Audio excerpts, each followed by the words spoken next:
Bonjour à tous et bienvenue dans ce nouvel épisode de podcast.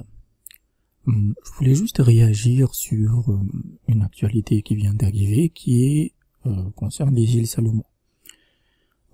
J'ai déjà fait un épisode entier sur ce qui se passe sur les îles Salomon, comment la Chine est arrivée sur cette île et comment tout est la faute des Occidentaux, comme d'habitude. Donc, cette réaction, il se fait suite à une visite de plusieurs dirigeants américains aux îles Salomon, juste après la signature d'un accord de sécurité entre les îles Salomon et la Chine.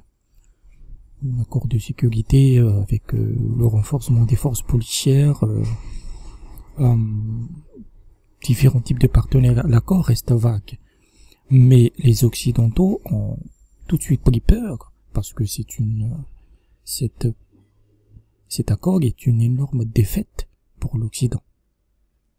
Et donc ces dirigeants américains, ils ont osé dire, ils sont allés aux îles Salomon et ils ont directement menacé les dirigeants des îles Salomon que si la Chine construisait une base militaire aux îles Salomon, ce qui est du bullshit fondamentalement, eh ben les États-Unis prendraient les mesures nécessaires. Grosso modo, les États-Unis bombarderaient les îles Salomon.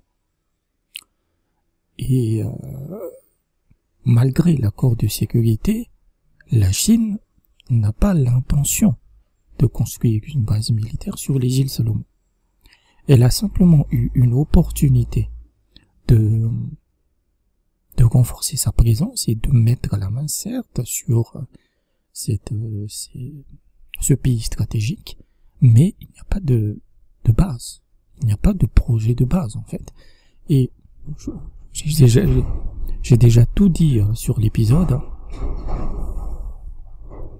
mais ce qu'il faut comprendre, c'est que le pacte de sécurité entre la Chine et les îles Salomon, il a eu lieu parce que il y a eu des émeutes en décembre 2021 sur les îles Salomon, dans la capitale Honiara, où le Chinatown, le quartier chinois, a été entièrement détruit par les manifestants qui venaient d'une île qui s'appelle Malaita et qui est pro-Taïwan. Les Chinois ont affirmé que ces manifestants ont été organisés et financés par l'Australie. Et donc, les Chinois, c'est normal qu'ils interviennent pour protéger leurs ressortissants et leurs investissements. Et ce pacte de sécurité, on est la preuve, c'est la réponse en fait, en disant que si vous osez vous attaquer aux ressortissants chinois dans différents pays du monde, nous allons intervenir. C'est normal. Mais ce qui est terrible, c'est que les États-Unis osent dire que c'est une extension militaire de la Chine. La Chine a à l'heure d'aujourd'hui, on est le 25 avril 2022, la Chine possède une seule base à l'étranger, qui est à Djibouti en Éthiopie. C'est la seule. Les États-Unis possèdent 750 bases militaires dans 80 pays, donc on se moque vraiment de notre gueule. Mais ce qui est aussi intéressant, c'est l'hypocrisie totale, un double discours quasiment foireux des dirigeants américains qui disent que une base militaire chinoise c'est quasiment aux portes de l'Australie. Ben non, parce que oui, l'Australie c'est le pays le plus proche, il se trouve à 3000 km des îles Salomon, mais pourquoi les Américains s'inquiètent de cette base, alors que c'est la même problématique en Ukraine.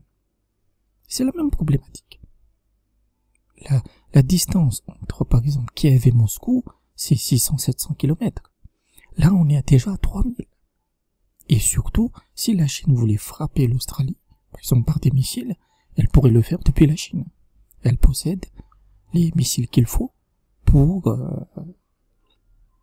frapper l'Australie. Elle n'a pas besoin de s'approcher, de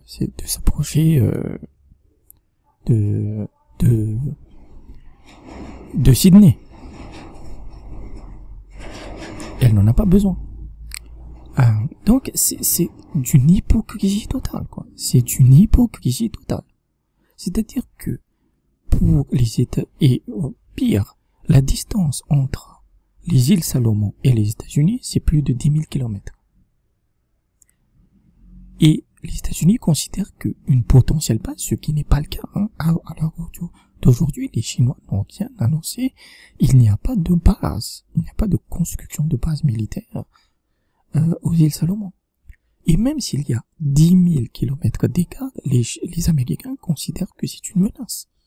C'est-à-dire que pour eux, à la minute où une puissance étrangère construit une base militaire dans un autre pays, c'est une menace pour les Américains.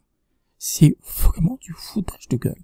C'est du foutage de gueule. Donc, j'avais dit dans cet épisode, surtout sur la chaîne, hein, ça s'appelle l'île Salomon, bascule du monde. Et justement, j'avais dit que c'est très important, cette bascule du monde. Il faudra aussi voir ce qui se passe au Pakistan, avec Imran Khan et compagnie. Mais ils perdent. Et les Chinois sont simplement arrivés sur du néant. Ils ont colonisé du vide, en fait, parce que les îles Salomon ont été la chasse gardée des Occidentaux. Mais les Occidentaux n'ont jamais développé cette île. Les Chinois apportent énormément d'argent, d'infrastructures, etc. C'est sûr que le rapport de force est en faveur de la Chine, mais les pays qui commercent avec la Chine, ils se disent, bon, quand on travaille avec les Occidentaux, ben, on nous dit que on respecte bien les droits de l'homme et qu'on a un état de droit. Quand on travaille avec les Chinois, les milliards de dollars pleuvent. On a des ponts, on a des routes, on a des voies ferrées. Donc, c'est une affaire intéressante qu'il faudra suivre. Donc, c'est ce que je voulais dire. C'était une petite réaction. Merci d'avoir écouté et à bientôt.